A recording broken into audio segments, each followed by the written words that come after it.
Hello, televiewers. Good evening and welcome to Prime Hour this evening. Today we are going to go Pan-African. We are looking at leadership in Africa, asking the question as to whether leadership has been the core factor for the slow pace with which development is occurring in our very dear continent. We are discussing this with our panelists who are in the house already. Prof. Ambe Valentine Ngwa is our consultant. Good evening and welcome. Good evening, Mr. Leo. Good evening, Africans. Good evening, Cameroonians and viewers of Prime Hour. It's another great day again for us to deliberate very important issues concerning our continent, Africa. All Africans, stay glued to your screen because we're bringing some very vital information to you. Okay, we're also in the company of Professor Mark Anthony. He is a Panafricanist. Good evening and welcome. Thank you. Good evening, Leo. Good evening to my fellow panelists and to the Africans out there watching at us at this hour. Wheresoever you are, I believe that this is a moment where we need to sit down and talk issues that you better push Africa ahead. And I think that this panel has been actually brought here to discuss on that. And I think you should pick up your pen. Okay, we also in the company of another Panafricanist, Andrin. Atem Ebako is one of them. Good evening and welcome. Thank you very much, Mr. Kum Leonard and the panelists who are in the house tonight, and all Cameroonians who are watching this program, and all Africans continent-wide and worldwide watching this program. Good evening to you all. Mr. Gana, Maina, founder CEO of Develop Africa, all the way from Kampala, Uganda. Good evening and welcome. Can you hear me? Yes. I'm not hearing. Good evening and welcome. I'm not hearing.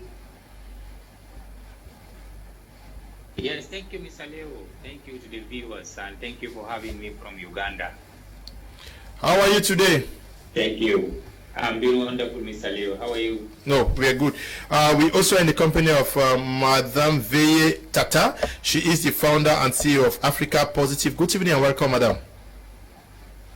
Good evening, Mr. Leo, and greetings from Dortmund, Germany. Okay, I may have to start the program with you. You are the founder CEO of Africa Positive. You guys are in a series of what they call Ubuntu series. What, according to you, is wrong with our continent? It is like this. I mean, you know that since after 60 years of independence, so-called independence, African countries are still solely dependent on the West for financing their projects and for running their affairs. So we thought it's important that we decolonize. We Africans, we have to decolonize our societies. Mental decolonization. Because if we don't decolonize our societies, we'll always be passive, we'll always be dependent, and we'll always be hoping that the West will come and develop Africa. And that's never going to happen. Because only Africans can develop Africa. And that's the essence of the Ubuntu series, to sensitize the people about these issues. Yeah, what are those factors that shows that the West will never develop us? They give us aid, they give us assistance, we are into many cooperations, partnerships with them. Have you ever heard of any country that developed through developmental aid? No country on the earth has ever developed through developmental aid. How come we Africans think that our African countries are different from any other country in the world? Any country can only develop from the efforts of its citizens, and Africa has a lot of resources that can be used to develop the African continent. But instead, we are exporting everything out of the continent without production, and then we are expecting the West to be giving us aid. So we always stay beggars, and beggars can never develop themselves. Okay, beggars can never develop themselves. Apostle Ambe Valentine Ngwa, what Madame Veye Tata is saying is what they are doing in what they call Africa Positive. Our leaders ignorant of what she is saying. And if they know, why would we still be beggars in the 21st century? Our leaders are not, I repeat, they are not ignorant or innocent of what is happening in this continent. We have leaders whose hearts are not courageous enough to do what they have as vision for their continent.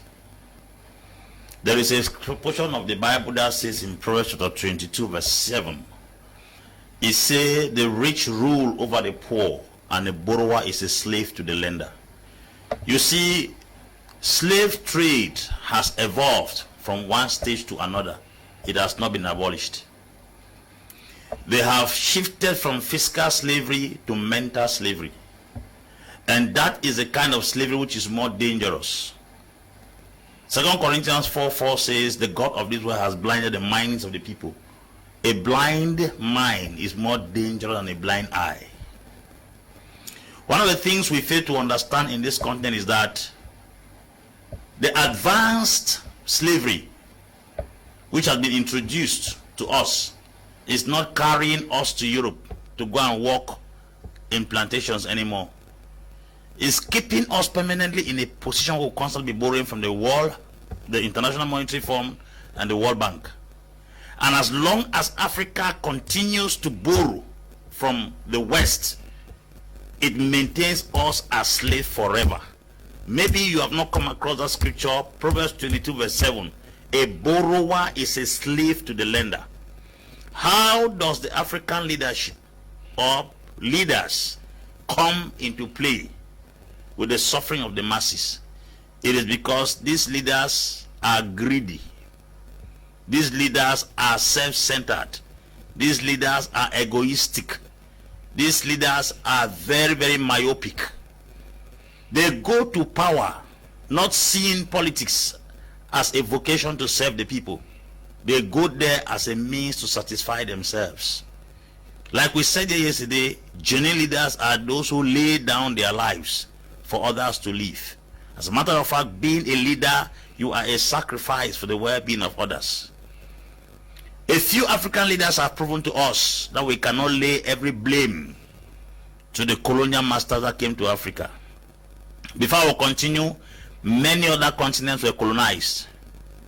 There was the Arab uprising that kicked out the colonial master. The Indians were colonized. South America was colonized.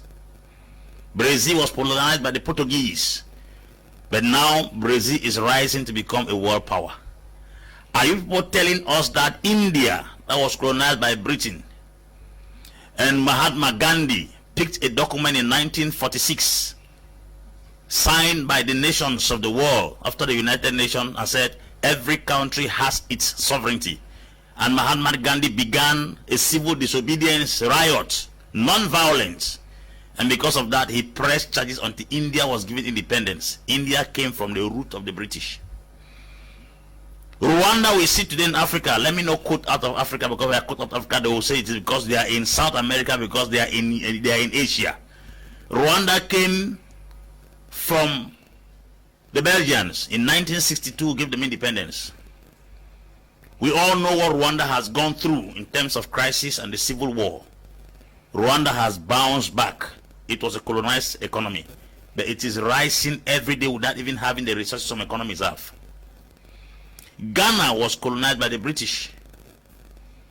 Ghana is rising up to the extent where there was, in the time of John Agbekum Kufuor, a Ghana city was equivalent to the dollars. Ghana is the only country America has accepted to sign bilateral deals with, where things can be exported from America to Ghana, and likewise from Ghana to America. America does not only ship into Ghana, Ghana equally ships into America. Is Ghana from space? Recently, God raised a man that gave us an understanding that we must not live by borrowing loans from out of the country. John Joseph Pombe Magufuli of Tanzania. I'm talking about leaders in Africa. We'll talk about the post-colonial and the pre-colonial leadership. Then we'll talk about why people are greedy in Africa and we are trying to lay blames on other people. Okay. Magufuli came, let me learn, Mr. Leo, to give us the impression that you mustn't borrow to succeed. And he took the international economy to a middle income economy with a lot of infrastructures and other investment. Before he left, he built a refinery to process gold in Tanzania, which now processes gold as a finished product to be kept in Fort Knox in Switzerland, in Bouillons. Ghosts leave Africa for 40 million, and they are kept in the Fort Knox in Switzerland. It pays at least 50 million a month. Multiply it times 12 months is 600 million for 40 million gold, because we don't know how to process gold in Africa. We'll come back to other issues to make us understand that Africa are the cankerworm that is eating their own herbs. Okay, I'll move over to Uganda. Mr. Gana Maina, founder, CEO, Develop Africa. Madam Veye raised the issue of loans. Apostle Ambe also touched on it. Is it possible for Africa to survive without loans? And if it is possible, why are our leaders not going the way of reducing or avoiding loans as to in their bid to develop their respective nations?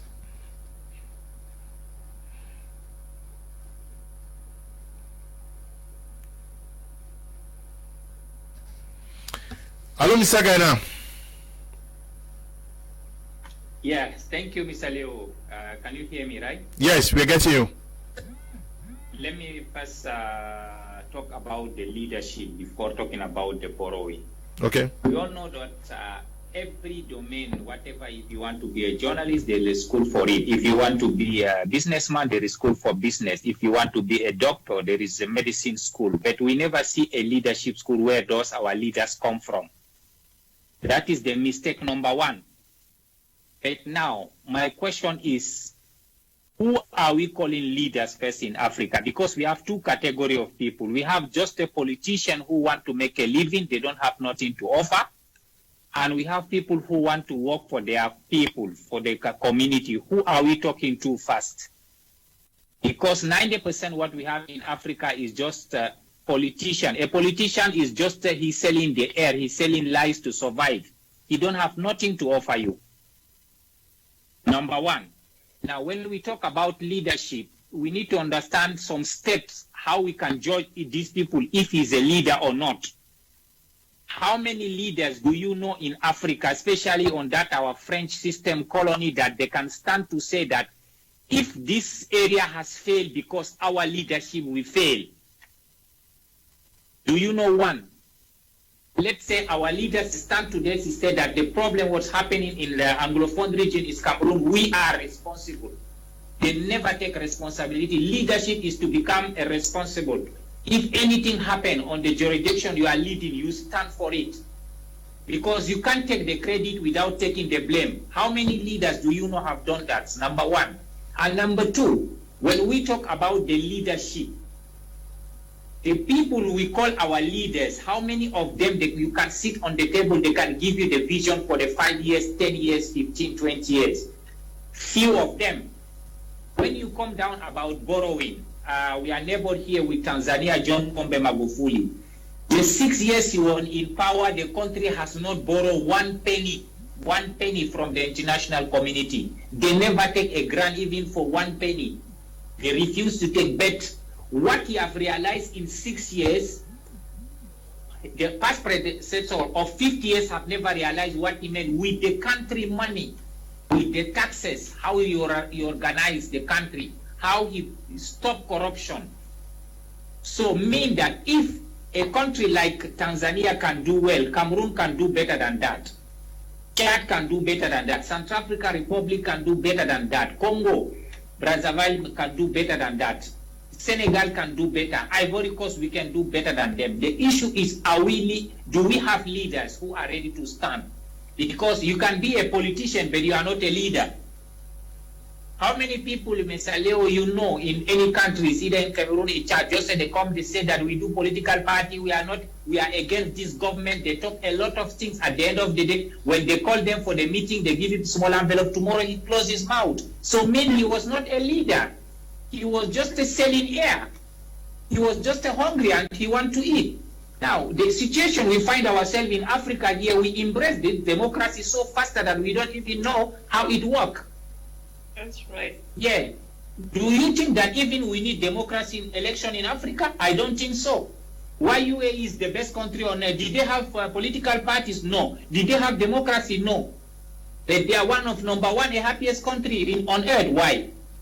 So leadership is not about talking politics, about political parties. Leadership is about what you want for your people. What do you want to do for your community? Okay. What can you change? How can you change the people's lives? Okay. That's leadership. Okay, that's leadership. I'm giving an example. A country like Cameroon don't need to borrow nothing because we have everything in Cameroon. We have the resources, yes. Okay. Professor Mark Anthony, we're talking about leadership. Where is the problem coming from? Is it the fact that people are not trained to be leaders, or the fact that leaders themselves are ignorant, or the fact that their hands are tied? Leadership training is not actually the problem, because it is true that people are born with abilities, but they need to actually train their leadership abilities to have the skills. But to say that there is no particular school where leaders are trained is not what actually makes the difference. As long as somebody goes to school to be formed in accounting, he's been trained in that direction. If somebody goes to school to do political sciences, he's been trained in that direction. What happens at the end of the day is it should now be your ability to identify opportunities and be able to objectively channel solutions towards that particular problem that you identify. That makes you a leader, because I'll tell you that true leadership is not known when there are no problems. True leadership is identified when there are problems. And that is why I will say the problem we have in Africa, most of the times we want to tend to blame it on the Westerners, to blame it on colonization. Colonization was something that actually affected Africa, and I will be sincere in telling you that it affected right to the core, right deep into our core. It affected the way we think.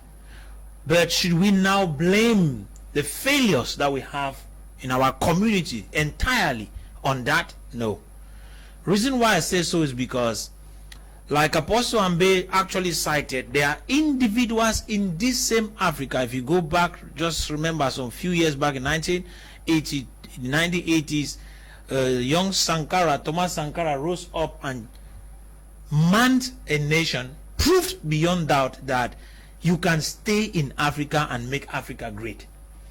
It is true, through his own right-hand man, he was killed. If you go back to Tanzania, just of recent, in our own days, John Pombe Magufuli actually showed us that there is a possibility to lead your nation to success without being blamed by the people, though actually you can never lead without being blamed, because there are times that people point fingers for no good reason. So if you look at it, if you can count some few persons who had been able to do it in Africa, who had lifted up the bar, who created some influence, caused the nation to advance, then it means that there is a possibility for every other leader to do so. And so we will also look at it and say that greed, the greed of those leading us, has been the problem. I'll cite to you that when you go to Dubai, in the 1960s, Dubai was completely a desert. But if you go to Dubai today, a land that has little or no natural resource, it just discovered its oil not long ago. But look at it, that nation is well established, well developed, where today most Africans are running to Dubai to make a living. When we have more resources than they'll ever have, we have the human resources and the natural resources more than they'll ever have. So the question is, what has created that difference in Dubai? You go to Singapore, you see the same thing. In the 1960s, Singapore was a complete beggarly nation. But because of leadership of individuals, those nations we just cited here had been lifted and raised to a position of power. And today, Mr. Leo, if you enter Singapore, Singapore stands as one of the best nations in the world. And Dubai, if you go there, it is going to be the next, in fact, very soon, it is going to stand out and be one of the power touristic centers in the world because of development. Andrin, leadership. Andrin, Atem, Ebako, where would you situate the African leadership problem today? Mr. Leo, the thing is that the Africans are, like the other panelists was trying to say, that we have not really understood what democracy is, and we have quickly embraced democracy without understanding really what democracy is. Like when I used to say that a lot of Africans do not know the essence of democracy, which was instituted in America in the 1800s. You see, one of the things that has crippled the African leaders are very few things which was instituted way back in when they were forming up a structure, a united front to take over Africa from 1884 to 1885, 1923, 1929, 1944, and 1945 at the emerge of the United Nations. You see, the IMF, as a matter of fact, has been one of the greatest problems Africa has ever suffered, because the IMF, it's how will I put it, it's a commercial bank, which by analysis shows that from 1959 till up to the present date, all loans and aids that have ever come from the IMF and the World Bank for developing nation has never developed any country. That's what we call crisis development, where you give the people the impression that you are out to help them, but when yet you do not believe that in your own hearts. So the Africa was put in a dependency position where Africa was made to loan what belongs to Africa. They had built an empire way back in the 1800s when George Washington, how will I put it, instituted democracy in America for one reason.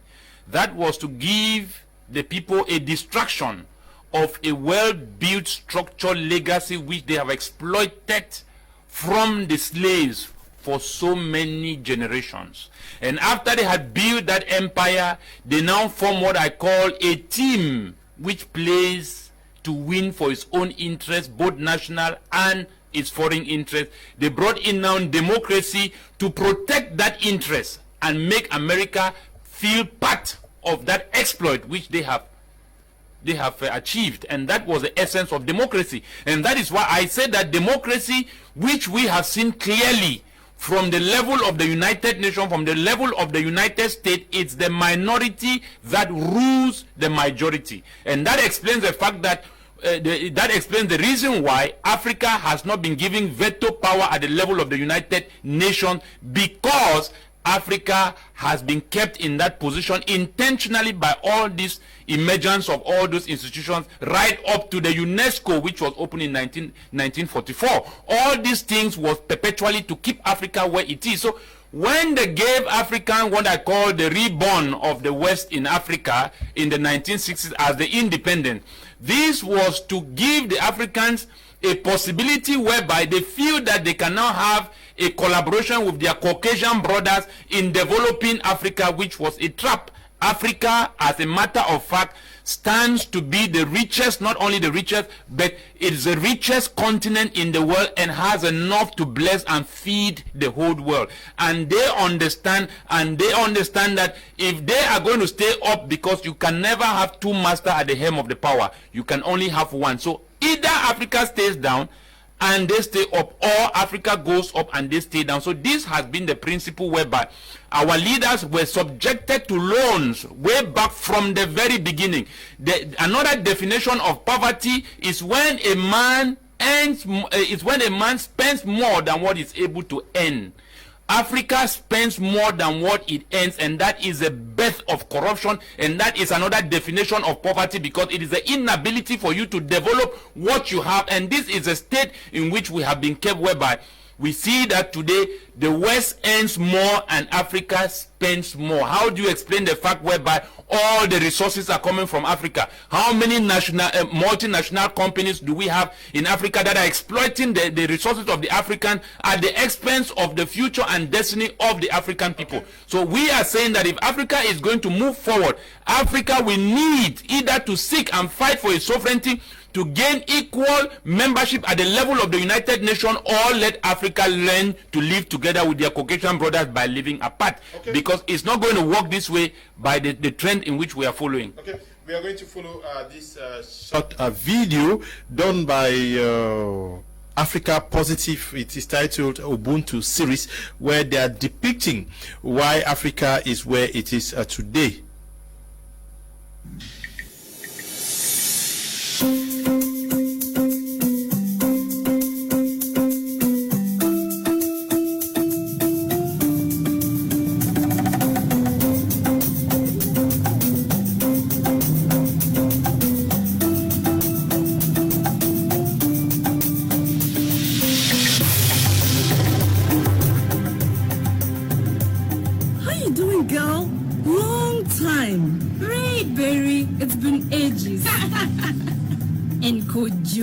You don't even look for me. I know, I'm guilty. I've been busy with work and trying to get my passport renewed.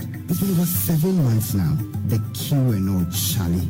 Stressful. I'm sure if he had paid someone, he would have had it by now. Not that easy. I have bills to pay. But that's wrong, you know. Getting a passport should not have to be this hectic. I'm sure the passport office is just not being properly resourced. Oh, if so, how come when you pay someone, you get it faster? I say it's just corruption and sheer wickedness by those in charge. Hey, fellas. Hey, Mamadou. Hey, my guy. How was Freiburg? Cool, my brother. How have you been? Can't complain much, but all good. And my ladies, looking as good as ever. Come on, let's take a seat. Let me know when you're ready, and I'll take your orders, please. I will go with some water for now. Me too. I'm too balled up to go for anything solid right now. Why? What's the problem? He has issues with service delivery in this country. Not just that, bro. Almost everything doesn't work around here. Even if it does, some of us are cut off due to prohibitive costs or bureaucracy. From food, medicine, education to basic services. It's a killer, Charlie. Do you remember Yola, my friend in college, whose father is a deputy minister? Of course, who doesn't know her? She comes with bodyguards and a driver to school. Well, her father is very sick, and I heard he has been transported to Switzerland for treatment. Privileges of a rich. How nice it is to be rich in this country. I will do whatever necessary to become rich one day. I don't care what.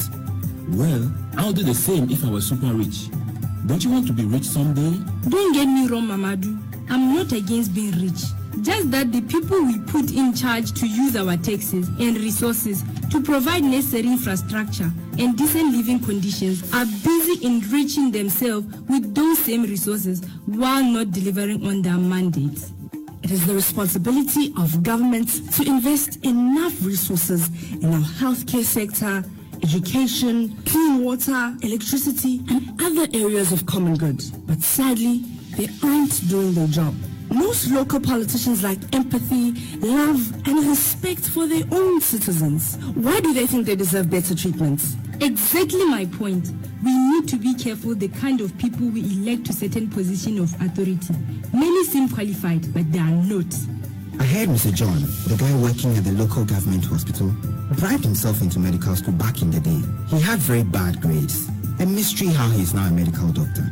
Rumors say it was all facilitated by his uncle, who is the current health minister. Seriously?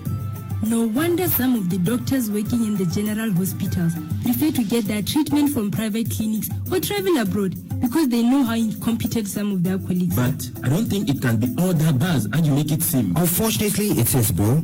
You just have to fall sick or be in a position of need. Then you have all these issues hitting you. You know, this country is an enigma. Competence, education, qualification, or experience does not seem to matter. What matters is who is who. who your family is, or whom you know. These seem to be the criteria for employment. Many successful countries lay emphasis on hiring the best talented and experienced people for their institutions and enterprises. Not here, Mamadou. Greed and selfishness dictates who gets what position around here. Sorry to seem more jaded, but that's the reality. No wonder many African countries are lagging behind with developmental issues. Have you ever seen anyone willing to be driven by a blind person?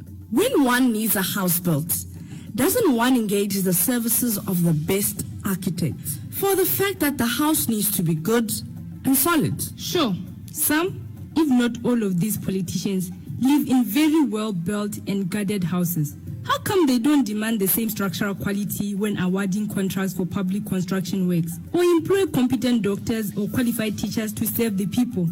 It takes the common rain to expose how bad many of the government project has been executed. Sometimes I blame us all. We know the right thing to do, but deliberately refuse due to greed and selfishness. The way forward for our countries is for each and every one of us to accept and value competent workers in all our institutions.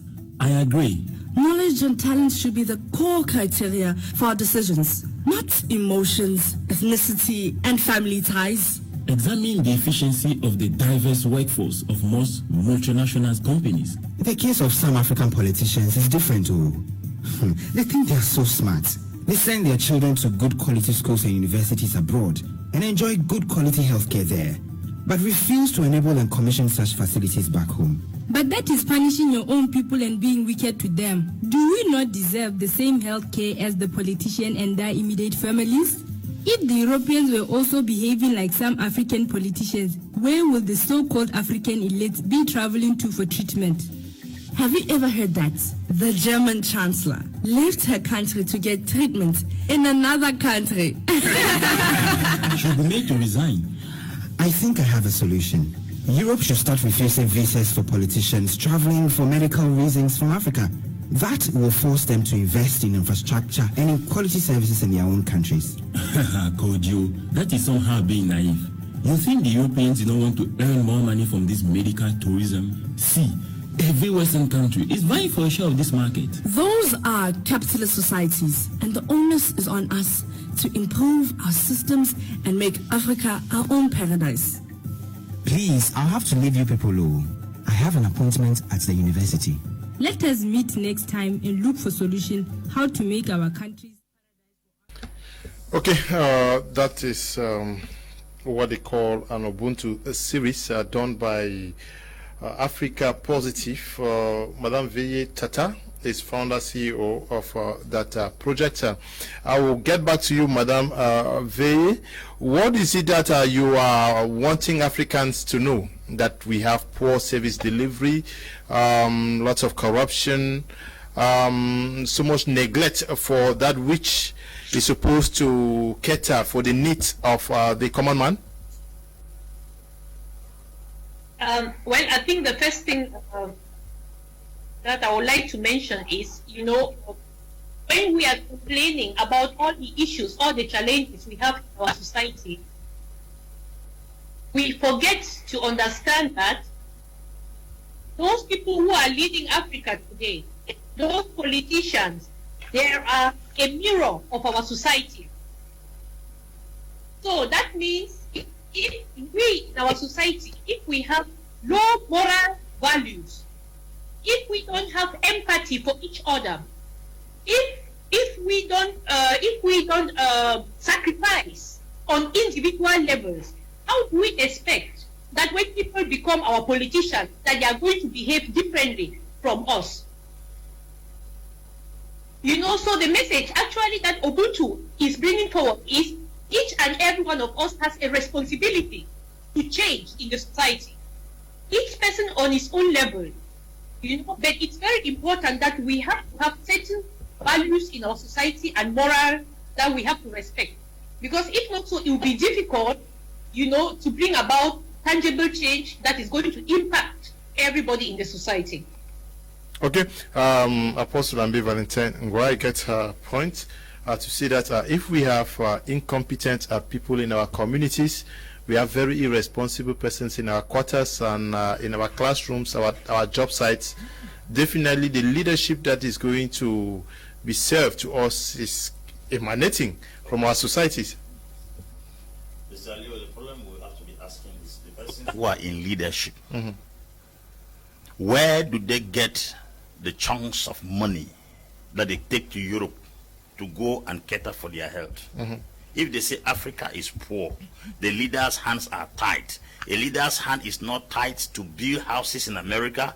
A leader's hands are not tight to build his personal hospital in Germany. To send the children to school. To send the children to very expensive schools. A leader's hand is not tight when the daughter of a president is paying $13,000 as taxi fare in another country. A leader's hand is not tight when they buy the most expensive cars. A leader's hand is not tight when they dress the most expensive suits on earth. When they go spend weeks and months in hotels abroad. Their hands are not tight. A leader's hand is not tight when in the nation where we live, almost most of the property belongs to them. How do we explain that a leader's hand is tight in developing the community? A leader's hand is not tight when ministers steal billions of dollars, embezzle them. Their hands are not tight. Are you telling us that colonial masters came to Africa here? They are the ones who are telling the leaders to steal? Are you telling us that the colonial masters that came to Africa, they are the ones that told the leaders not to build good hospitals and fly abroad to go and take treatment there? Are you telling us that the colonial master that told our leaders not to construct good roads that they themselves will run their vehicles on it? Are you the one telling us that the leaders will buy expensive cars for themselves and protect themselves at the expense of the people? What is this 1 million man question about colonial master, colonial master, colonial master? Let us accept or agree that the colonial master has taken 75% of our resources. The balance 25%, a wise man said, what you have in your hand, if you can think well, it is enough. What you have in your hand, if you can think well, it is enough. I'm wondering if we have to have in our hands the money. How do you explain that Namibia has a GDP of $12.37 billion? It's a middle income economy. While Cameroon has a GDP of $39.01 billion. Yet we are not a middle income economy. Look at the gap. The gross domestic product of Namibia, which is a country that gained independence on the 21st of March 1994 and 1990 from South Africa. This country has a gross domestic product, of $12.37 billion. Yet it is a middle income economy. While Cameroon, our nation, has $39.01 billion as GDP, yet we have not attained. If a country's economy is calculated based on the GDP, and it shows that a country with a lesser GDP supposed not to be at a middle income economy, while that of a higher GDP is low, it is to tell you that the money is in the system, but it is in the hand of very few individuals.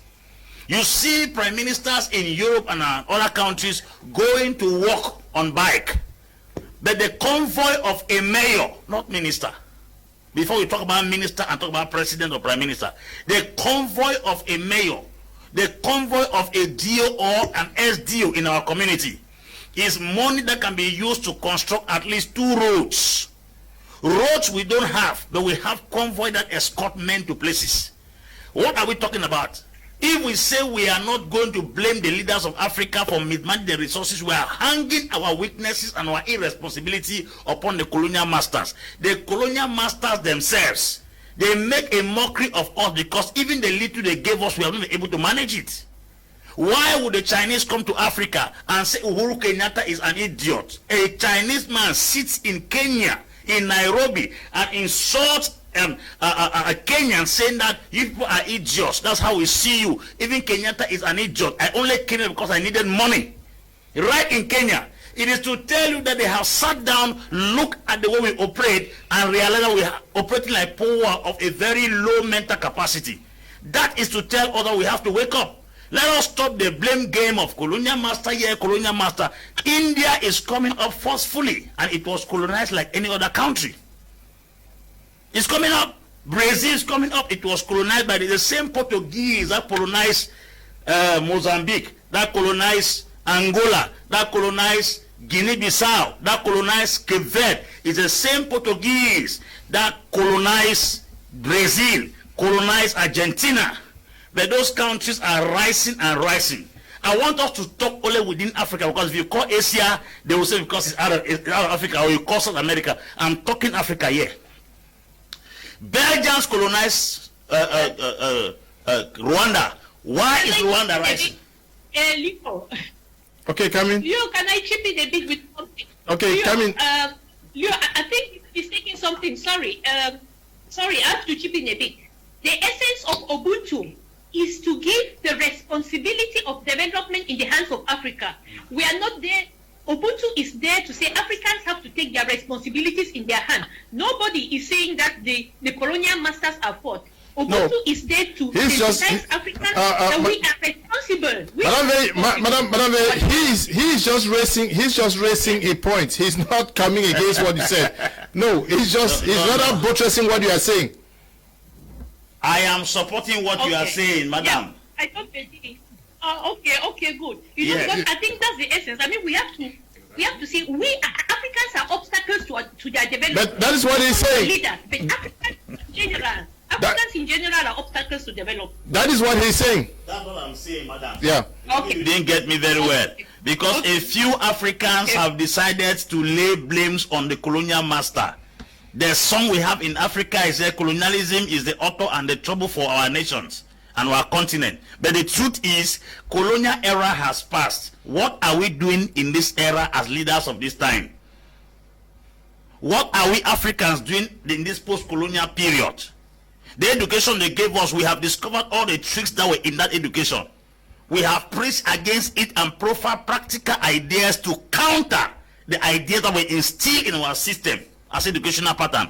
We have now come also to on television programs to sensitize Africans concerning, and there are videos all over circulating the world. African organizations and Pan-African movements are all over the place sensitizing Africans. Why is it that Africans are not growing at the pace of the sensitization? It is because we have a group of self-centered, egocentric, greedy, and very hard-hearted leaders who, when given the opportunity to serve their community, they see it as a means to energize and empower themselves at the expense of the masses. Okay. So let us wake up as Africans and face the reality. Okay. Good evening, Mr. Liu and guest members. I'm Dr. Abang Luis, writing from Yaoundé. I'm so grateful for this program. How I wish our African leaders are watching and change. Okay, let African leaders take examples from Tanzania. The late president. Good evening, Mr. Liu. We were taught in school that civilization started in Africa. We are not developed because of these leaders. I am happy some few countries are proving that we can have good leaders. Thanks, Mr. Nzipita, writing from Boya. Good evening to you, Mr. Nzipita. Good evening, Mr. Liu. My greetings to you and in the house. Please, Mr. Liu, please have patience to read my report. Please, I really wish to lay a complaint, sir, about the intermediate level exam GCE. Two subjects were mismanaged that yesterday: citizenship education and building construction drawing, which some students did not finally do their drawing, while some came few minutes to the end, while some went in for citizenship education with well-known questions.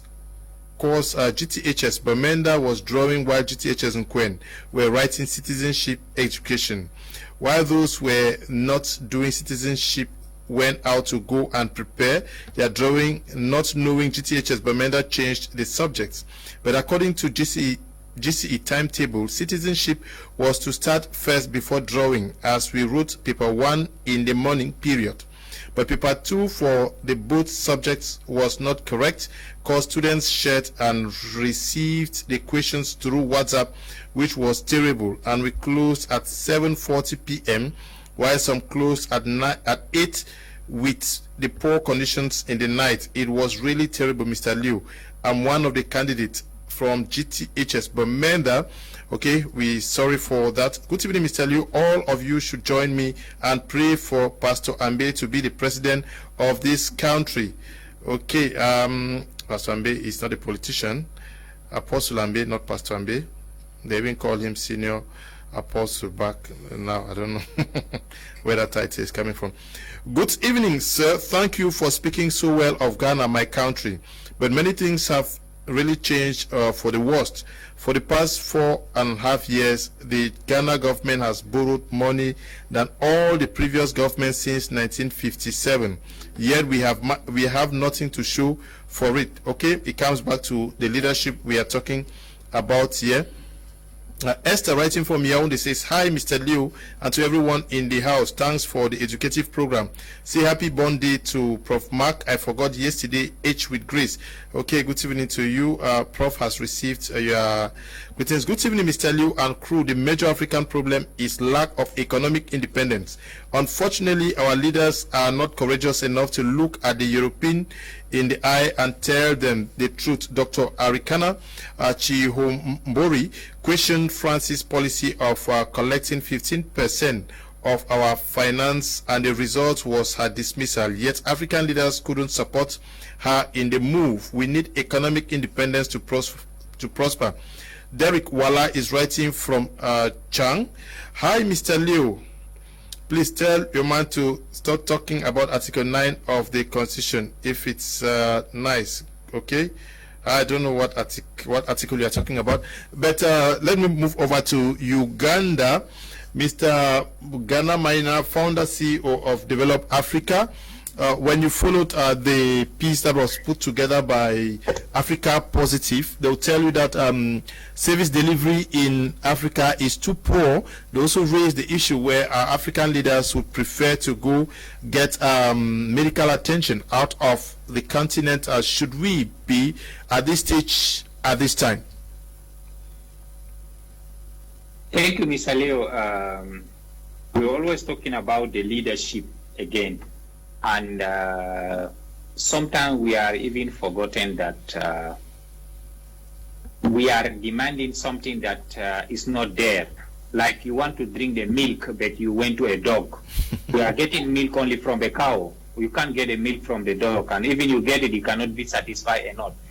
We know that sometimes our leaders, they don't have nothing to offer, or they don't even have it. You cannot ask me something that I don't have, Mr. Leo. When we talk about now service delivery, is there any planning we as a people or put on the ground that those leaders can implement? Is the leaders we have are they even next to the community to listen?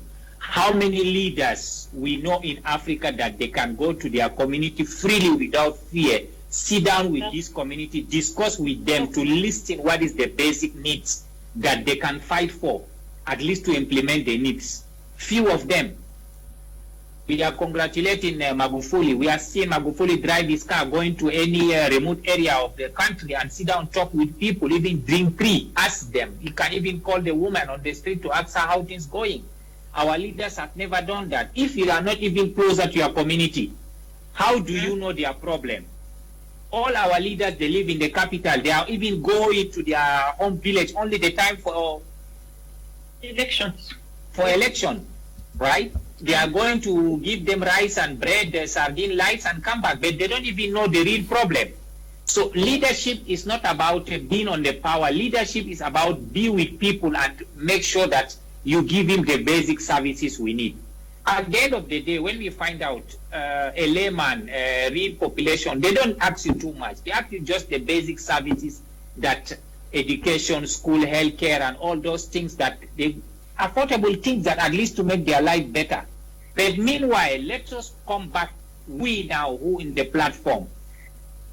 We need to understand that criticism and blame is not wisdom.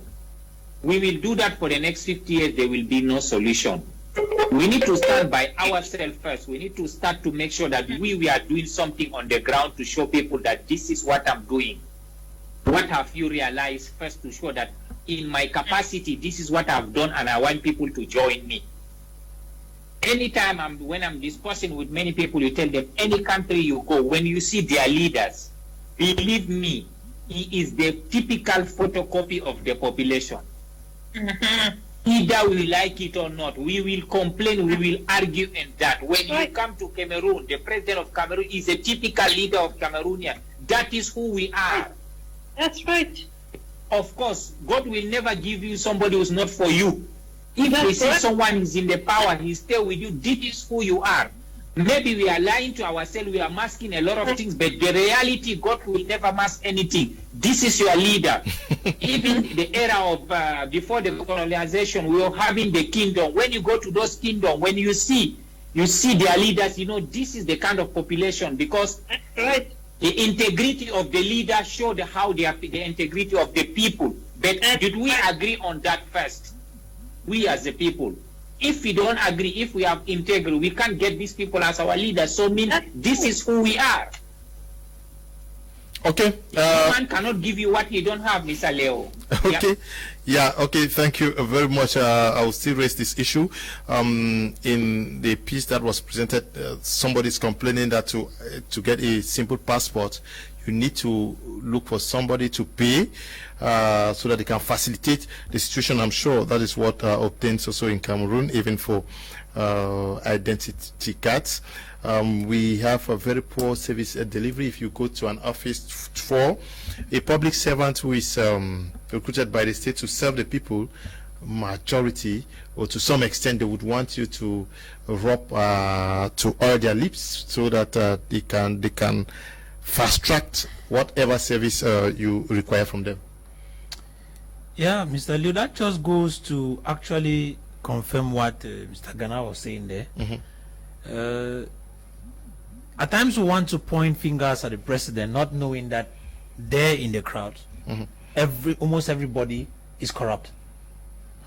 To an extent where Africans already feel like, okay, if I need a service, I need to pay for it fast. I need a fast service, an express service. And they don't find any reason why they should complain against it. You are driving on the streets of a city, or maybe crossing from one region to the next. The purpose for which those policemen are there is actually to make sure that they see into it that you are up to date. But most of the times, those cars are not checked. The interest is the 500 pounds, so the money that they can collect.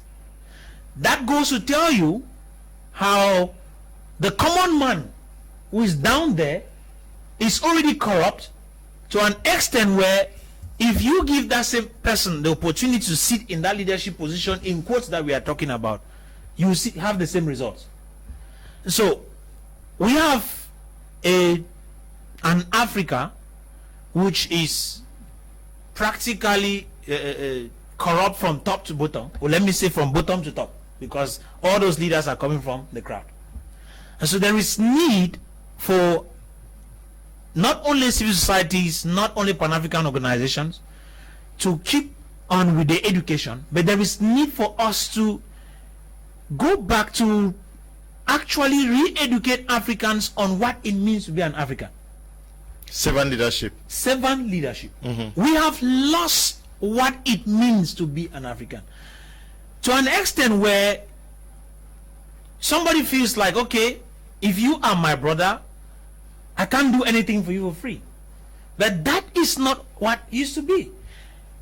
There was what we call the convivial way of living before, where if you come into the community and the people welcome you, you don't have money, you don't have food to eat, they give you food, they give you somewhere to even build a house and farm. That was their way.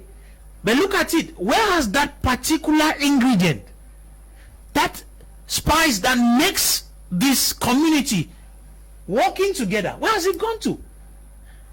Are we going to say it is just colonialism? I am sure that in one way or the other, colonialism did not get into the core of African people.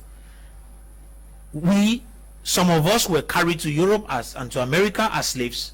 Those people could be easily transformed because they were imposed a lifestyle. Those of us who remain home Do we still have that particular ingredient? You see, it's lacking because most of us, we want to copy the white man's way of living. And as a result of that, we keep corrupting everything. And we will say, leaders have done that, leaders have done that, leaders have done that. But we are supposed to be blamed equally for what is happening in our community. Somebody might not like what I'm saying, but the truth is that if you look at things critically, we are corrupt to the core. And we need to get, each one of us must get to the place where we sit down and identify that weakness within us. We build ourselves. Mr. Leo, the thing that Africans need the most right now as I'm talking is self-realization. For them to be able to get that identity as Africans, they must get to understand this. And like I said, there is need for the African central Afrocentric education, which teaches Africans the values of an African and permits them to see themselves as Africans. Because apart from that, we will keep on thinking we are Europeans or Americans, and we want to live a life that is not us. So I am of the fact that Africans, if we have to solve this problem of leadership tomorrow at the top, we have to go back to re-educate Africans on the core values of what an African should be. And when that happens, you will see Africans who will emerge with that capability to transform their communities for their communities, because they will not be working for themselves. Yeah, Andrin, Atem, Ebako, we're talking about the snail piece at which development is being driven in the African continent. I want you to look at it from the solidarity perspective. We have the AU and we have other sub-regions. We hardly see them come together to provide solutions to the African problems. We see African heads of state move to China for what is commonly called the Africa-China Summit. We see all of them move to Russia for something similar. They recently were in France where they met with President Macron. Do we really need to depend on these people? Can Africa as a unit, as a continent, not fathom solutions to its problems? Mr. Liu, the issues of Africa and leadership, government to its population has been a very complex one. But in all my analysis I've been making on the African people and on media platforms, social media, is to be able to provide very practical solutions on how Africans can emerge as a people. And we must also understand what really is the cause and what are really the blames. The ills in our society at the level of our government. The Africans themselves will need to come to understand this, because you see, we have been blaming, which is okay, not only at the level of the West, not only at the level of our governments, our administration, our leaders, but at my level and my best analysis I have made, I have crossed past the level of the West and our governments.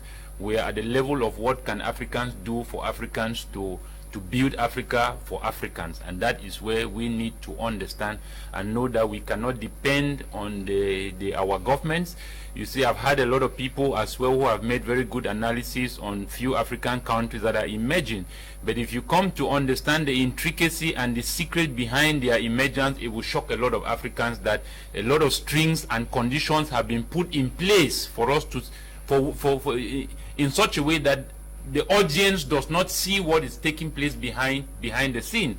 An example of recent would be Rwanda. A lot of us are hailing Rwanda today of entering into a middle income class country, but in my analysis as a Pan-Africanist, I will tell you that Rwanda has not done its full capacity in which Rwanda was supposed to do. And Rwanda is still having a lot of strings attached at the level not only of its former colonial master Belgium, at the level of France. So you come to realize that the condition in which they have placed Africa at this junction where we are, it's very difficult for us to expect change coming from the side of our government, solidarity come from the side of our government, fast development coming from the side of our government, because it is impossible when you have indebted yourself for several decades, whereby you are at the mercy of your Caucasian partners. Yeah, but it is often said that better late than never. What are you saying? Is it because we are so indebted that we cannot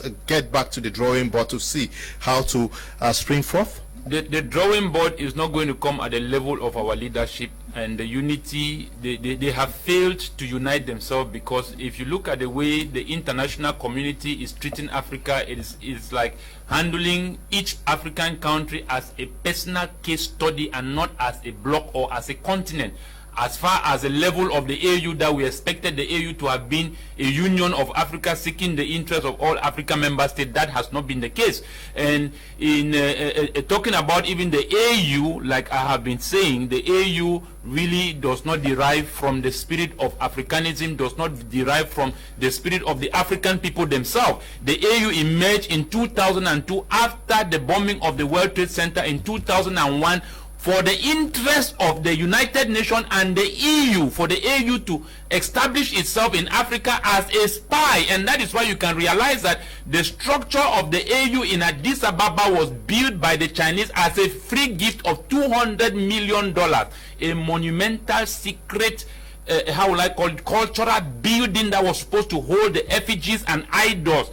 Secrecy, the embodiment of the identity of the African people. It was supposed to be a museum, a site where Africans can go there and see what Africa is. But that was built by Chinese, just like a man who gets married and calls another man to come and dress his wife. So I am saying that the AU does not represent Africa as the OAU. So let us be clear about that. So Africa is at a level where, what explains the fact that the destiny of Libya is being decided today at the level of Berlin.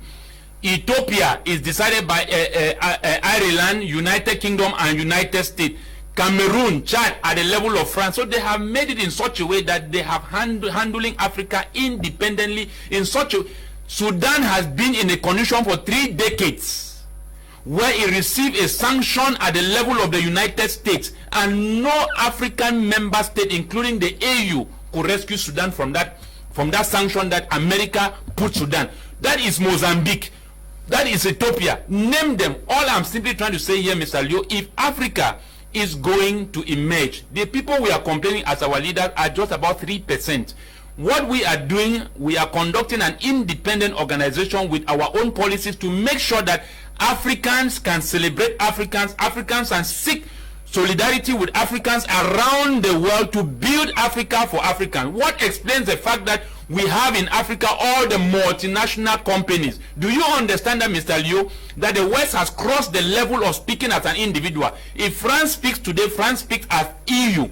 France speaks as the United Nations. They travel with governments. We travel as individuals. Africans travel in the Mediterranean Sea, go to Europe, come back to Africa with cars and containers. Why they come here with governments and carry gold and diamond, natural resources, and they build very repressive governments. This is what we are talking about. Who create them the safe passage for these raw materials to get to the port. So they understand the principle of what I call the 15% against 85%. And that is why it is very important that in the 60s, the event which took place in the 60s was done intentionally, as I began mentioning, from 1884 to 1885, when the leagues of the United Nations and the Berlin Conference, that they sat down to decide, solve their own internal issues, just to make sure that they keep Africa to where it is. 1923 we had the Leagues of Nations. 1929 we had the rise of the Vatican. 1944 we had the UNESCO. 1945 we had the emerge of the United Nations. The United Nations was built perpetually to keep Africa where it is, and that is what we talk about. Neo-colonialism is sponsored by Africans themselves, exploiting Africans at the expense of Africans, whereby the Africans are borrowing money. Mr. Liu, permit me to say this. Any African head of state that borrows money, whether from the IMF or from Paris Club or from the World Bank, is a big fool, because you are borrowing money from what they have extorted from your own people, and that is build an economy from the blood of your own ancestors, and that is what you are going to borrow from. Andrin, Atem, Ebako, thank you very much. Good evening, Mr. Liu, and to all in the studio. Mr. Mbong, writing from Veye, I think the political leaders in Cameroon need true repentance and start consulting kingdom luminaries like Apostle Ambe to guide direction and rewrite the destiny of our darling Africa. Mr. Mbong, my good friend who used to, I don't know whether you are still with Express Union, good evening to you and family. You're watching us from Boya. Good evening, Mr. Liu and core panelists. I strongly agree with Apostle Ambe points that colonization is not the problem of Africa, but the greediness of African leaders. Ngwa Clifford writing from Douala. So due to the mistake, okay, good evening, Mr. Gana, Maina from Uganda. Will you share your enterprise details like WhatsApp and Facebook page? I'm happy with your ideas. Dr. Luis is writing from Yaoundé. Can you just write me on WhatsApp? I will send you his number if you want to get to him.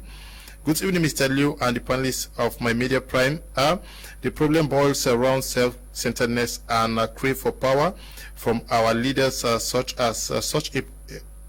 a way that human life have become meaningless. God help us. Kepsu Cedric writing, Mr. Liu, I'm surprised to see you in my media prime TV. I used to follow you. Yes. Good evening, Mr. Liu. I love your program. I'm Andy. Are you writing from Limbe? Good evening to you. Now, no. Let me get to to Madam. Yes, it's Madam Veye Tata. You listen to what Andrin Atem Ebako is saying. Many Africans think that we have been caged by the European, by the United Nations and others, but some people think that it is time for us to start talking differently and taking ourselves out of any yoke that we might have been placed under by those we call colonial masters. Well, actually, he's right in some points, because I think Africa is not the only continent that was colonized. And when you look at the other continents, if you look at South Korea, you look at India and all the countries, they've tried to loosen the grip from the colonial masters, and they are developing their countries. So you ask yourself, what is missing in the African countries? And I think after the Europeans left, we didn't take the chance to decolonize our societies. And it has to start with education. The education that we give to our people is not the education that empowers them to develop their own country. You cannot be teaching university students literature, history, and you expect them to leave the university and create jobs for themselves. That's not going to function. So we have to decolonize our educational system to make sure that we produce young people that can develop their own countries, that they understand their own environment. And those are those are some of the factors that are lacking in our communities. So I'm always of the opinion that we need mental revolution in Africa. Africans need mental revolution, because when we attain it, we are going to kick out a lot of people out of our continent in order to develop our continent. But it has to start with realizing where our problem lies, and our problem is us. The self-hatred, we have a lot of self-hatred in our societies. We have to start dealing with those issues. Nobody is going to deal with them. We have to start dealing with those issues. So those are some of the factors that I think on personal level we have a lot of responsibilities to carry. But on the national level and on the regional level, when you look at the African Union cannot speak for Africans, because it is not financed by Africans. The African Union is being financed by the Europeans, by the United Nations. It's being financed by foreigners. So how can it speak for the interests of Africans? So we are just being, we don't know how these things function, and we believe that they are there, to save us. Nobody is going to save us. We have to save ourselves. Madam, so that's the message. Madam Veye, Madam Veye, can we understand why the African continent cannot finance the African Union? This is just an organization, and we know the resources that we possess. We know the respective budgets that African countries actually are running under. How do we explain that, as rich as Africa is, we need to be financed? Our key instance, we're talking about the African Union needs to be financed from out of Africa. When there is a major crisis in Africa, we need the Europeans, please. We need the Europeans to come and assist us solve our problems. Is it that we don't have resources? No, the first thing we have to do, and that's why I say we need mental revolution, is we have to take back our resources. The resources are being run by Europeans. We have to take them back, to nationalize our resources, our oil, our mines, and all those factors. That is the first step in mental revolution, and that's the first step in getting your independence. We cannot develop if our resources are being run by other people. How come we have resources and they are being run by other people? And we call ourselves independent? Sorry. A lot of African countries are not independent, and that's where we have to start to. Okay, a lot of African countries are not independent. Apostle Ambe, Valentine, Ngwa, you religiously followed the delivery by Andrin Atem Ebako, who says that Europe functions as a body. We have the United Nations and a host of others, but Africa would want to trade with the world from individual perspective, that we have been divided along national lines, and that we cannot evolve as it is today because our hands are completely tied. That's what you said. We are divided. Mr. Leo, let me address this issue from another perspective. Okay. We are talking leadership here in a generic sense, but there are three categories of leadership. There is a political class of leadership, there is a business class of leadership, and there's the academic class of the elites. These three categories of leadership in Africa, we are almost globalizing them, or trying to assemble them to be one. We do not only need politicians to cause a revolution in Africa. The business class can equally cause a revolution in Africa.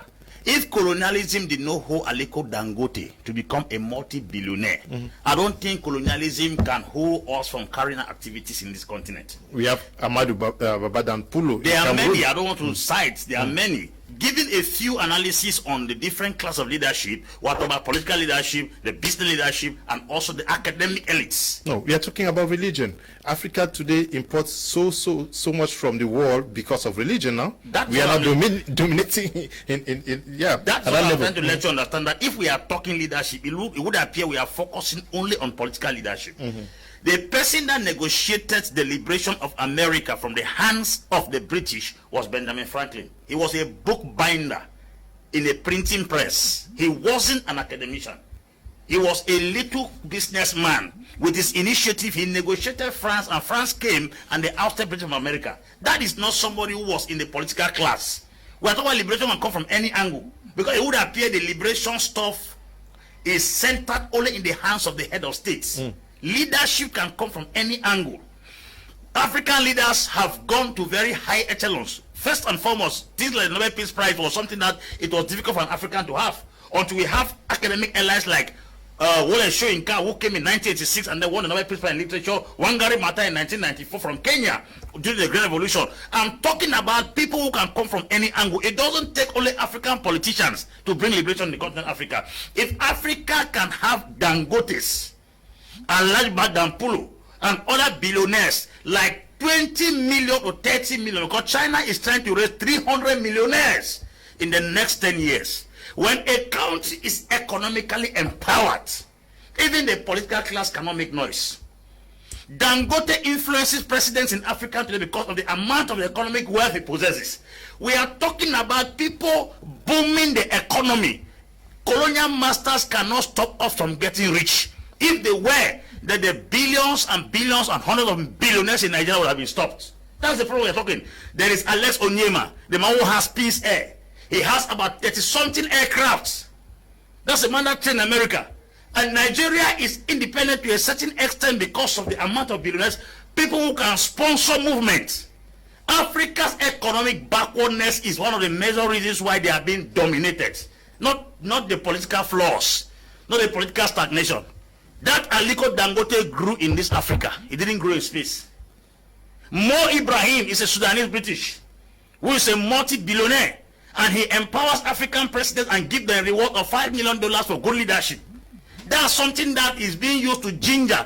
If we have strong economic leadership, we can influence the academic and the political sector. And I don't think the Europeans can hold anybody from being financially buoyant. If you come to Cameroon, you will see billionaires. Fosso Victor was there. He had no PhD. He was not a leader in the economic, the political class. Was he in the academic class? He was a leader in the business class. Kaji de Fosso. Kaji de Fosso. So if we are talking about leadership, if the political class has failed, what about the economic class?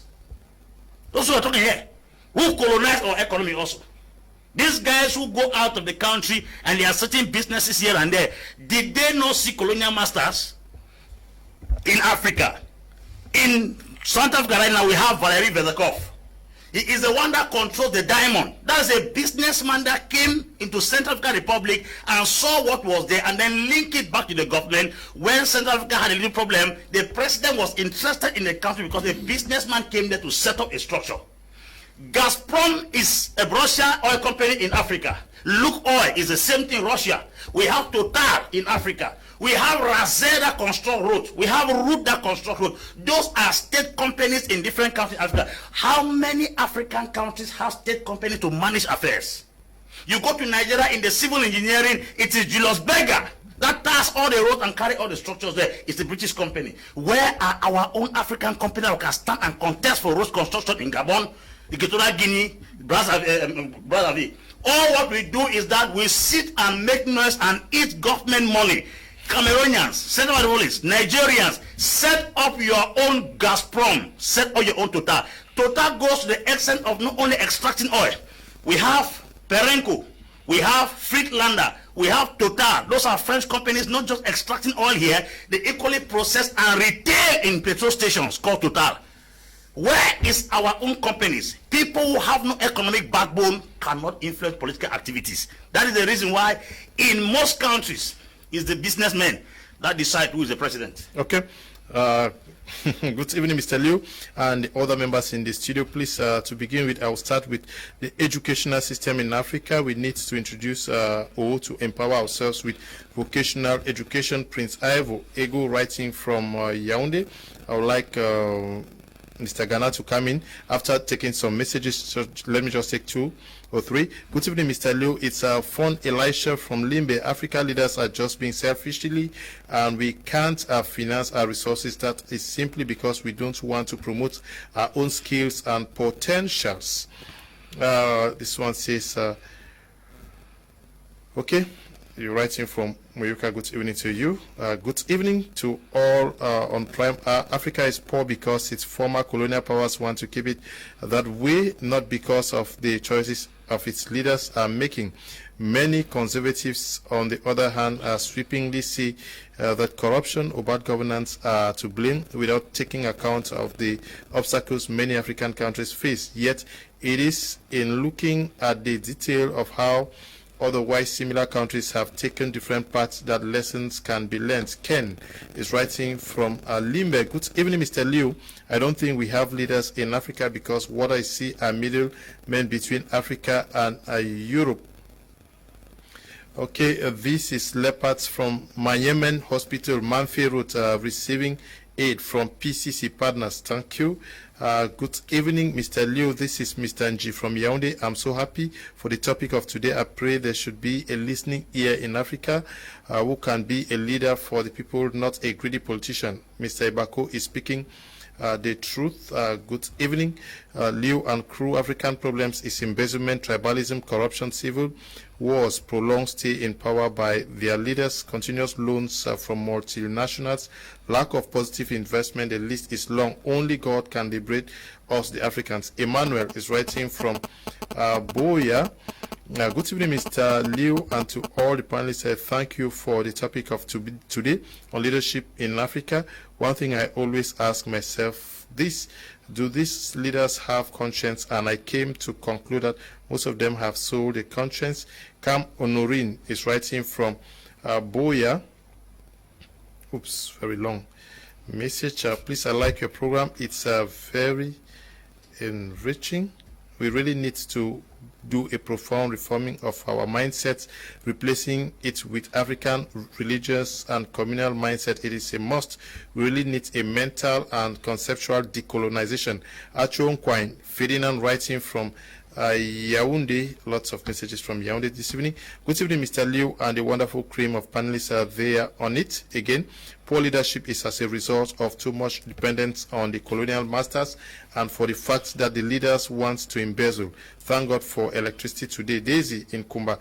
Good evening to you. Good evening to you, Mr. Liu. It's high time we stop seeing Europeans as saints in Africa, because during slavery, they didn't give us good education, good housing, good food, or good clothing. So what makes Africans think they gave us good religion? Botutu Olutu, writing from Edea. Now, Zebiba Destiny says, good evening, Mr. Liu. I think Africa is like this because Africa do not practice effective democracy. Good evening, Mr. Liu. There is no democracy in Africa, and I think that is the root cause of African problems. Clarkson from Limbe says, good evening, Mr. Liu. Why African is not developing is because African leadership is based on political appointments. Mr. Gana, Maina out there, some people think are raising the points that we need to have an overhauling, a rethinking of our system of education, an education that will make Africans to see themselves as solution providers and not consumers. Thank you, Mr. Leo. Many countries have started to revive their education. Kenya has done it, Rwanda is doing well, South Africa, Namibia, Botswana. They started a system that after graduating, 90% of their students don't think even about working for the government. They don't have this idea now. They know that after graduation, they can start a business or they can create something. At least they want to be independent. Now, the difficulties we are having on those French colonized countries like Cameroon, Congo, Chad, the economical system, I was listening to our brother, Apostle Ambe Valentine. You need to understand that the economical system of those French, it cannot be suitable even to create a jobs. Number one. Number two, we have to understand that if a country is economically stable and growing, the politics is not in, politics will follow. If you see the country that people talk too much about politics, believe me, my brothers and sisters, people are poor, they don't have nothing to offer, they don't have nothing to do. If you go to any country and you see the younger generation talk about their leaders, about their whatever, about the economy, means that something is wrong. Anybody who is doing well, don't worry about the government. Now, we have to understand that after doing the research development, we understand that many companies, like in French country like Cameroon, the company end up dying after 20 years because they are just a sole proprietorship. They are not public liabilities companies. The companies, our brothers Ambe is saying, these Ports of Victor, or Kaji de Forso, or CCC, all those companies. How come a company who's running more than 20 years, but the company cannot account to 5,000 jobs in the country? Something is wrong. Why? Because we don't have a stock exchange that we can list those companies to raise the fund locally and to develop them. Aliko Dangote, he's calling in Nigeria, Micah Denuka, all those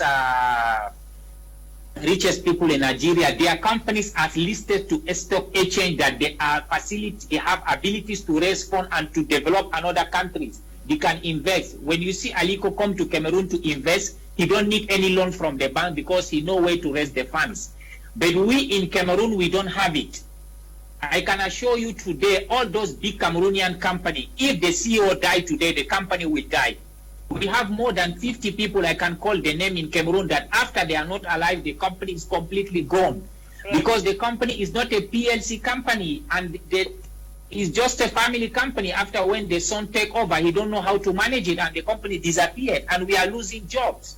And we need now to find out what is the system, because if our economical system is strong, the politics will follow us. Yes. That's 100%. In America, it's the rich people dictate for America. It's not politicians. So that's what you said. Politicians are just a puppet in America. Rich people give the rule, tell them what the country have to do because they are the one creating the jobs. But now in Africa here, we don't have one African company who have created more than 15,000 jobs except Dangote Group. Do we know in Cameroon who is a company who have 5,000 jobs? We don't have that. No, But only Aliko Dangote have more than 15,000. So the only things we need to do now, we as this generation, we need to try to study what is the new system of education we can put on the ground to make sure that we can have a system that those companies can grow. The more they grow, the more the likes of Aliko Dangote can easily raise money, and that it is difficult for persons operating businesses in Cameroon to do same. What is the difference? How do you easily raise money in an economy like Nigeria than what obtains in Cameroon? There is something they call Nigerian Stock Exchange. You can go, you see that Dangote Cement is listed, Dangote Flour is listed, and you, Mr. Leo, from here, you can call any bank in Nigeria to buy shares in the company. So, mean that if the company is doing well, people are buying shares. There's Safaricom in Kenya. When you go to Kenya Stock Exchange, you can buy the shares. So, mean that any company who has the ability to be listed in the stock exchange can raise funds. No. But in Cameroon, if today Mr. Amadou Babadampulo want a new project, he have to go to the banks to raise money.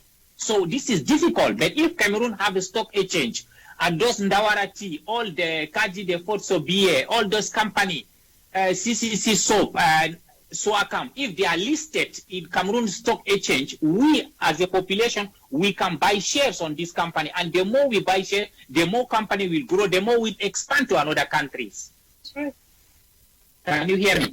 How do we buy? Can you give us a typical example that, for example, if somebody wants to buy shares, how does it, or how do they even raise the funds? They decide to say people should just come and buy shares and it grows? Stock exchange. Can you hear me, Mr. Leo? Yes, I'm getting you. So, the easiest way today, we in Cameroon, all the French countries, we need to create a stock exchange and we list those African companies there. And when we list them, we as African, even in diaspora or in Cameroon or in any country, we can buy shares. And the more we buy shares, the more the companies grow. And the more they grow, they expand and we can create jobs. And the more we create jobs, those younger generation will never focus to think about politics. If you see somebody who want to be a politician because he don't have nothing to do, because it's the only way to get money now in our French countries. You have to be a liar, you have to be a politician. Someone like me who I have my company, why do you want me to be a politician? Do you think Aliko Dangote want to be president of Nigeria? He don't need that. It's just a stress. Okay. Yes. Yeah, we are talking about leadership in Africa that may have contributed to where we are today, but don't we also have a responsibility because they are leaders because some of us chose them?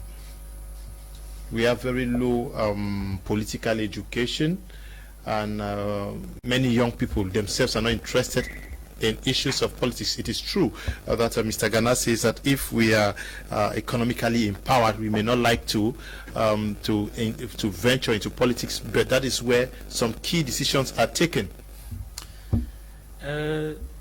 Mr. Leo, the first thing I will say about that issue is that when we talk about we are the ones maybe who are responsible for not electing the right people. The question is, do we really have elections in Africa? Because most of the times those who are sent to power through means that you cannot actually explain. And in that case, I can't actually blame the African youth for not being for not playing his part in choosing the right leader. Even at times when they do all they can, they end up actually stealing, let me use the word stealing their vote. So in this case, these young people get discouraged.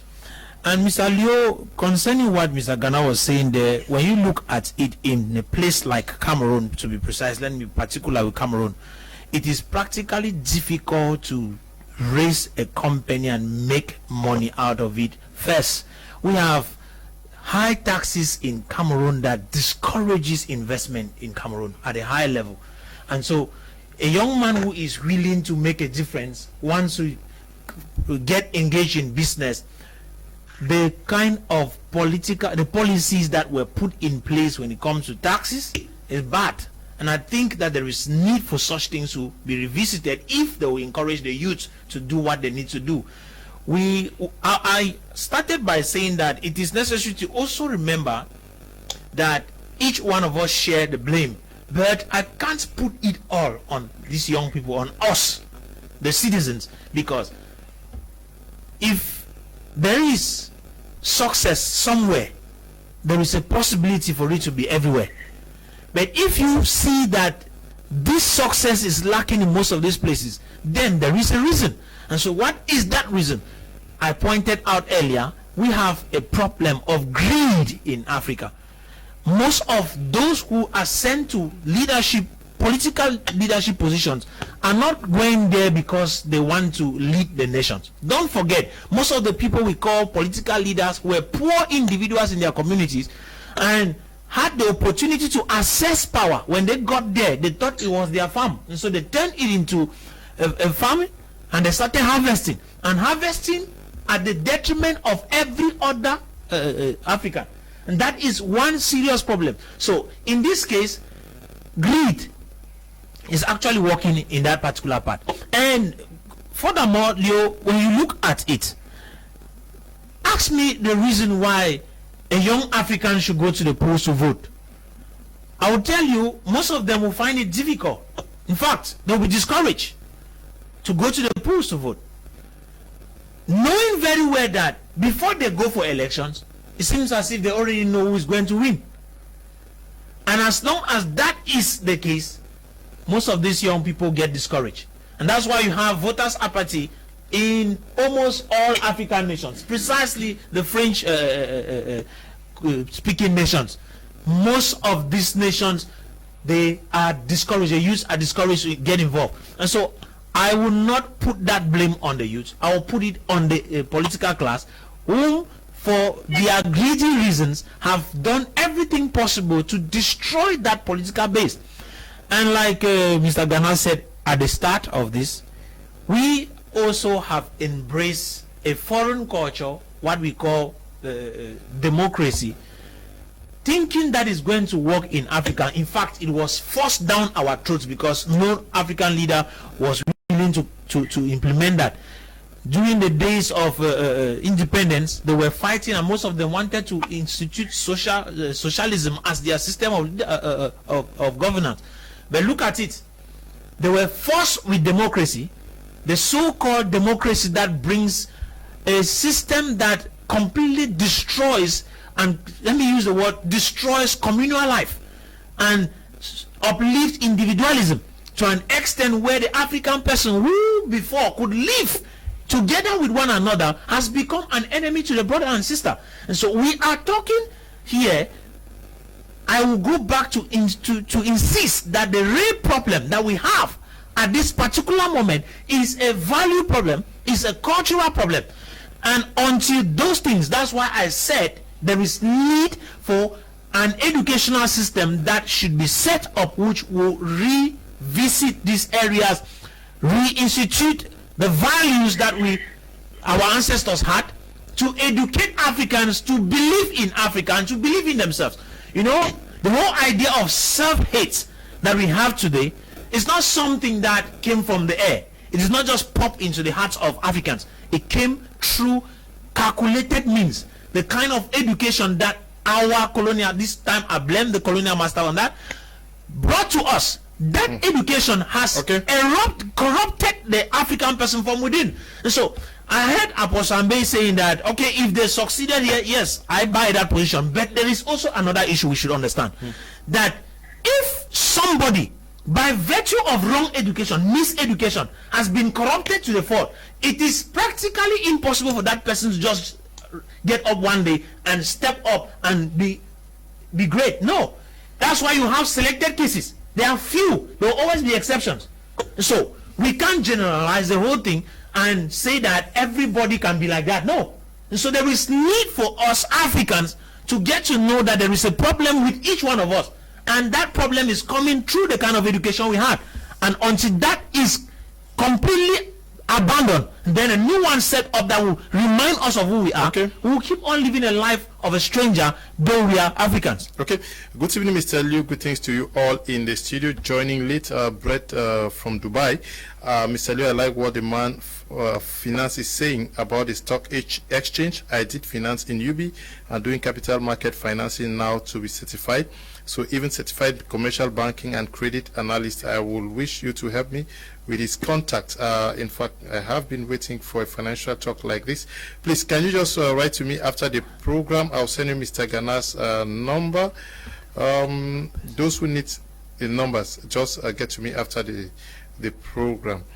Naya Tower, writing from Tico, says, Naya Tower, with all due respect, the government, with all the immunity they have built, are in the position to determine the effectiveness of all the sectors in Cameroon. Cameroon government is the cause of raising revenue imposed the French system of economy, which is tax system of economy. How can we empire ourselves when the very government have become our own very enemy of progress? Okay. Good evening, Mr. Leo. Is Elias Mohammed writing from Bamenda. I want to say leadership are the cause of the problem today in Africa. Good evening to all in the studio. Africa, we need change. Our way of education, the colonial people make us to believe they are superior than Africans, which that is not. They make their money too powerful than us. For example, $500 is 250,000 francs. Okay. 2-star is writing from Boya. Good evening, Mr. Lord. Evening. This is my contribution to the topic of today. Is from Larissa, writing from Bamenda. Your contribution says that taxes are killing Africa. Good evening, Mr. Liu, and to everyone out there. The problem of poor leadership in Africa today is all about greed. African brothers don't have the interest of the common man. At heart, a country like ours, Cameroon, whose GDP is high, should not be suffering. Ngwa Oscar, writing from Limbe. Good evening, Mr. Liu. Lukong Report Nyudzenyuf, writing from Kishi in Kumbo. For Africa to succeed and to be independent, Africa needs to have its own currency, which is also made in Africa, and stop all the colonial masters with immediate effect. Good evening, Mr. Liu. Africa is not developed because bad leaders and bad colonists master. Mr. Bless, writing from Douala. Good evening, Mr. Liu. Nervis from Bonaberry. Africa would only change if we learn to change universities to polytechnics. Good evening, Mr. Liu. I'm so happy with such a topic. Africa's solution will come from decolonizing our educational system and religion. Education and religion are new colonial tools. Africa should decolonize education and religion. Please, I wish to participate when such topics come again. Enoch Sakwe, writing from Douala. Mr. Liu, colonization of Africa is different colonization of some Asian countries. Africa's biggest problem is the partitioning strategy implemented during the Berlin Conference. In the divide, we became enemies to ourselves because of the cultural conflicts that arose. Okay, Tiku Felix is writing from Boya. Now, it's religion to some extent the way it is practiced in Africa. Also, because we are talking about leadership, and he raised the issue of economic, cultural, and a host of others. Yes, how do we see religion? We have mega churches in Africa, mega men of God. Have they helped? Why are you laughing now, Prof? Yes. Mr. Liu, you know, a lot of Africans have been blinded to what religion is. Okay. Because in the best of my understanding, democracy is another religion, which the African people have not yet come to understand. And then we have also seen the effect and the damages in which religion has also, how will I put it, has also added into the poverty rate in Africa, where you cannot explain the fact where a country such, for example, as Cameroon, is able in every 10 years to produce 10 million, between 7 to 8 million poor Cameroonians. You cannot explain the fact why the government become the largest employer where the private sector does not even breathe. You cannot explain the fact why there's high taxes and the private sector or the people themselves or the Africans cannot find a need to see their own future in their own countries, where Africans live like foreigners in their own country. What explains that fact? What explains the fact that other nationals come here who do not even speak English nor French, they go back as billionaires, while the Africans themselves plunge themselves into abject poverty? Mr. Liu, there are certain things that we need to understand if we are going to really survive as a people.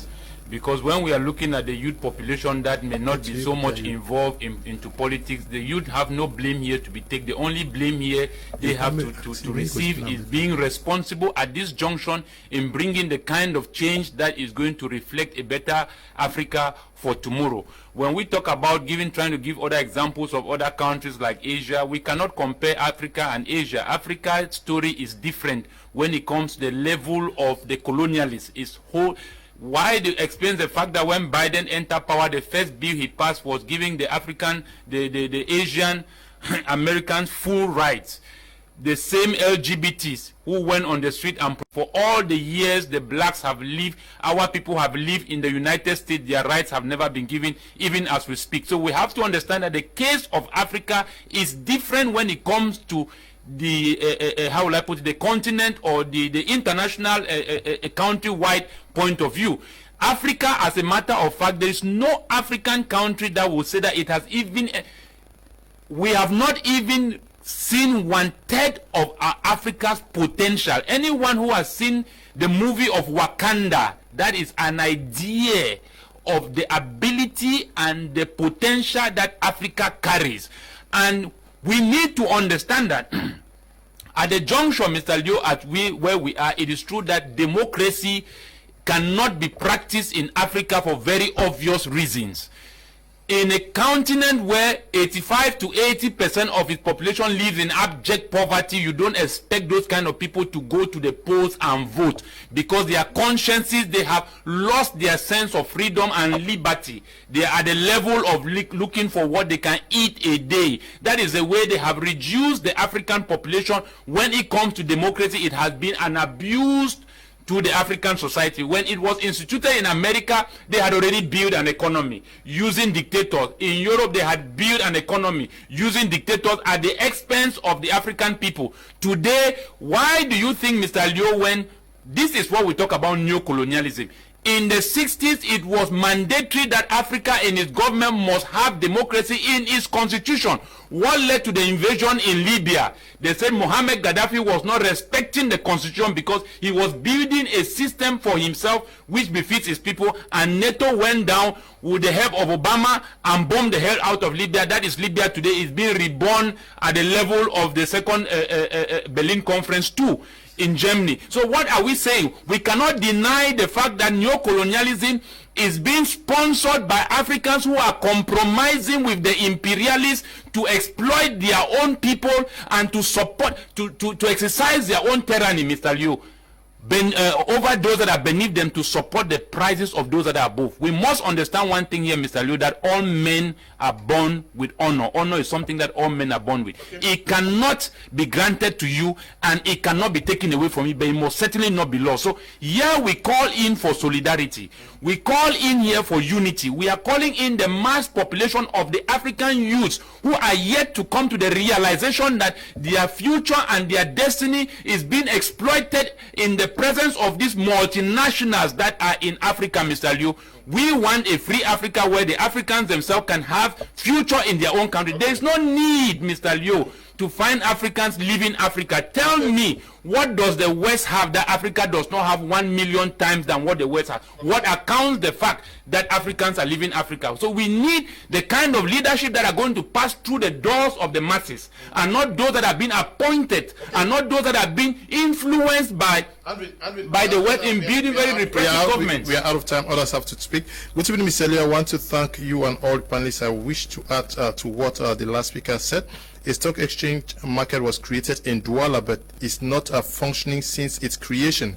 Who are we to blame? Answer is the government. Mr. Liu, if I want to buy shares in MTN Cameroon, I have to go to South Africa Stock Exchange market. Likewise, Orange and other multinational companies based in Cameroon. With this France appointees president in Africa, we have to stand up as one man and take back Africa from the colonial masters. Pastor Derek is writing from Limbe. Good evening, Mr. Liu. Africa is not developed because of bad leaders and bad colonial masters. Okay. Good evening to you. No, I can't read that. Oops. Can't read some messages. I'll get back to you, Madam Veye Tata. This is going to be our last intervention.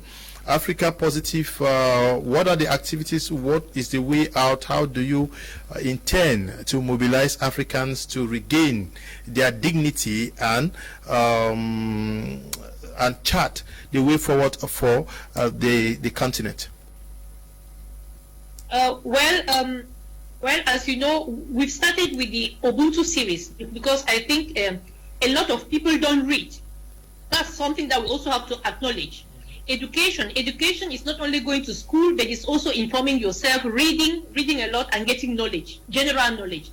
So since a lot of our people watch videos, watch films, so we thought it's important that we channel this information of decolonizing our mindsets, decolonizing our societies, decolonizing our education through the Ubuntu series, so that they can watch it and maybe sensitize themselves. Because as Andrin said, you need to mobilize the masses. If the masses in Africa is decolonized, they are going to push away all these bad leaders that we have. But as long as the masses are not yet decolonized, they are not yet sensitized, that's why we keep on suffering. So we have to do a lot of sensitization, grassroots work, mobilization, to make sure that we give our people the right information so that they can bring about change that is needed in our society. Okay, thank you very much, Madam Tata Veye. Apostle Ambe, Valentine, Ngwa. Africa is looking forward to good leadership and responsible citizens. How do we meet that objective? Yes, Mr. Leo, from the 1960s where we got independence, we got people who began sensitizing Africans. Africans cannot be studying one thing for 60 years and they have not come to understand it. People like Malemo Kamaraki Nyerere were trained in Britain, Kwame Nkrumah were trained in Britain, Agostinho Antonio Neto were trained in Portugal, America Kakabra were trained in Portugal. All those guys, when they gave them the colonial education. But when they studied what was given to them and what they were seeing on ground, they thought they were racing their countrymen in black skin, not knowing that they were racing people to fight against them.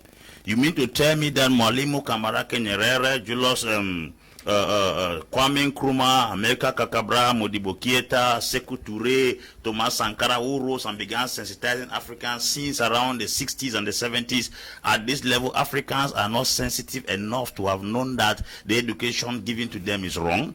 Are you telling me that all the education that Africans have been pumping through different platforms with this advanced technology age, where we have been educating people very fast and a rapid circulation of information, Africans have not come to consciousness? What will keep laying emphasis of the education that was given to us? It gives me a serious concern, because late in the 60s, where these guys were educated, they began rioting. They started nationalism. I think it's our approach. I was called by a Pan-African organization in America to give them a write-up on what I think should be the approach. I think that the approach we are supposed to use right now is not a nationalist mentality. It should be like the church that is operating in China, the underground church. They are doing evangelism, but the state does not know. I think that most of the people that came up like Steve Biko Bantu, E.W. Du Bois, Malcolm X, and the rest who stood as Pan-Africanists, they were too vocal. We should carry out underground expression, underground education of the Pan-Africanism in our system. Our approach is wrong, not the education. Okay, we shouldn't our approach the is 1960 wrong. ways. Yes, because times have evolved. Times have evolved, and this time around we have to take it in another dimension. We have to take a different approach, because why?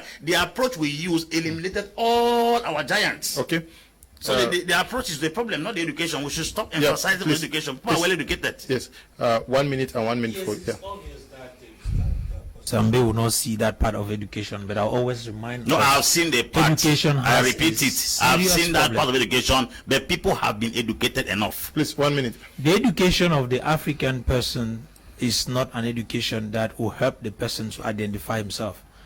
And irrespective of the fact that we do have that idea that the education is not good, it depends also on what we want to put in that particular educational curriculum we are talking of building.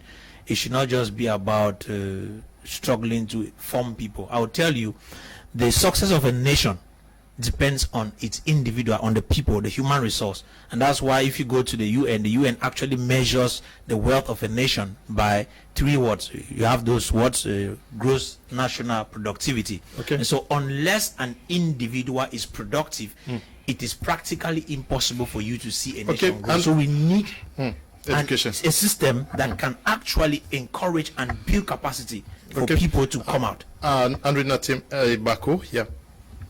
Mr. Liu, when we talk about education, we need to know the kind of education that we need to bring out to the masses, which is very important, because if we say that we are educated enough, then it seems it's just like telling me that we should close all the churches. People go to church every day and hear the word of God, and they are still going there because there's a need for them to grow. What we are saying is that these masses that we are talking of, these people make about 90% of Africans' population, where about 3% are these leaders. Yeah. So it is very important, Mr. Liu, that at this junction, the approach that we are taking is different from the approach of the 60. The approach of the 60, these individuals stood up as one man. Today we are standing in as a people and not as individuals. So that's the difference, and that's the education that we are giving out, that Africa for Africans and only Africans can build Africa, and all the complaints can only stop when Africans come together. Mr. Gana, Maina, how do we fast track our development drive? Yes, Mr. Leo, thank you so much. I was listening to the debate. When we talk about education, let's also congratulate ourselves, African. We are doing well. When we compare ourselves for 1960 today, we have done a lot of things, because if we spend all our time only blaming that we are not moving, that's not true. But we all know that in Africa, if you want to hide an African man in secret, put it in the book. We are not reading and we are not educating ourselves. Self-education is one of the best. The one we are receiving in school, for me, I'm just telling that it's not enough for us to develop Africa, because imagine someone come out after 17 years of spending his life, he come out with just a piece of paper, your surname, given name, date of birth, and they said he has been an excellent whatever. But the person don't have nothing to offer to the country. Do you know that 90% of our educated Africans, they are even liability to the government again? Because you don't have nothing to offer. Except you come out from a specific school that train you, that you have skill, that you have something to offer to the marketplace.